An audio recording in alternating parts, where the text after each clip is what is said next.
ആറ്റിങ്ങൽ വലിയകുന്ന് താലൂക്ക് ആശുപത്രിയിൽ ഗർഭിണികൾക്കും കുട്ടികൾക്കുമുള്ള പ്രസവാനന്തര ചികിത്സകൾ കൂടുതൽ മെച്ചപ്പെടുത്തുന്നതിന്റെ ഭാഗമായി പുതിയതായി നിർമ്മിക്കുന്ന മെറ്റേണിറ്റി ബ്ലോക്ക് ബഹുനില മന്ദിരത്തിന്റെ നിർമ്മാണോദ്ഘാടനം MLA OS അംബിക നിർവഹിച്ചു. 6348 ചതുരശ്ര അടിയിൽ നിർമ്മിക്കുന്ന 3 നില കെട്ടിടത്തിന്റെ ഒന്നാം ഘട്ട നിർമ്മാണ പ്രവർത്തനങ്ങൾക്കായി 2.5 കോടി രൂപയാണ് പ്ലാൻ ഫണ്ടിൽ നിന്നും അനുവദിച്ചത്.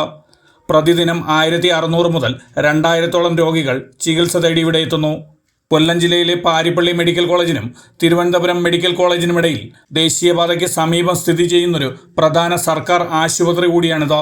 ഡയാലിസ് കേന്ദ്രം, നേത്രരോഗ ചികിത്സ, ഫിസിയോതെറാപ്പി എന്നീ വിഭാഗങ്ങളും സമീപകാലത്താണ് ആരംഭിച്ചത്.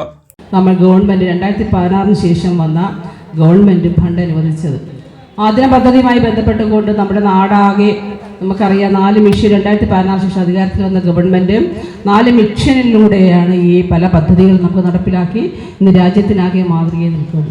അതിലൊന്നാമത് നിൽക്കുന്നത് നമുക്കറിയാം ആരോഗ്യരംഗവും വിദ്യാഭ്യാസ രംഗവും രാജ്യത്തിനാകെ മാതൃകയിൽ നിൽക്കുന്ന ഒരു കാലഘട്ടമാണ്.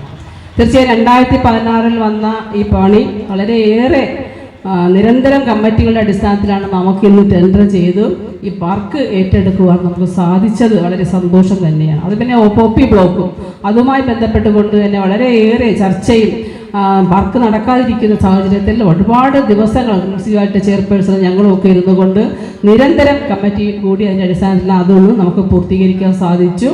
ഇതും നമുക്ക് പൂർത്തീകരിക്കേണ്ട ഈ 18 മാസം കൊണ്ട് പൂർത്തീകരിക്കാമെന്നാണ് ഇപ്പോൾ കോൺട്രാക്ടർ പറഞ്ഞത് എന്നുള്ളതാണ് സത്യം മനസ്സിലാവുന്നത്. ആശുപത്രി അങ്കണത്തിൽ വെച്ച് നടന്ന പരിപാടിയിൽ ചെയർപേഴ്സൺ അഡ്വക്കേറ്റ് കുമാരി അധ്യക്ഷത വഹിച്ചു. ആശുപത്രി സൂപ്രണ്ട് ഡോക്ടർ പ്രീത സോമൻ സ്വാഗതം പറഞ്ഞു. Vice chairman G. Thulaseedharan Pillai, standing committee അധ്യക്ഷന്മാരായ A. Najam, Avanavanchery Raju, parliamentary party നേതാവ് R. രാജു തുടങ്ങിയവർ ആശംസകൾ അർപ്പിച്ച് സംസാരിച്ചു. പൊതുമരാമത്ത് വകുപ്പ് കെട്ടിട വിഭാഗം assistant engineer R. Shar report അവതരിപ്പിച്ചു. Ward councillor M. താഹിർ യോഗത്തിന് നന്ദിയും പറഞ്ഞു. ബീഗൺ ന്യൂസ്, ആറ്റിങ്ങൽ.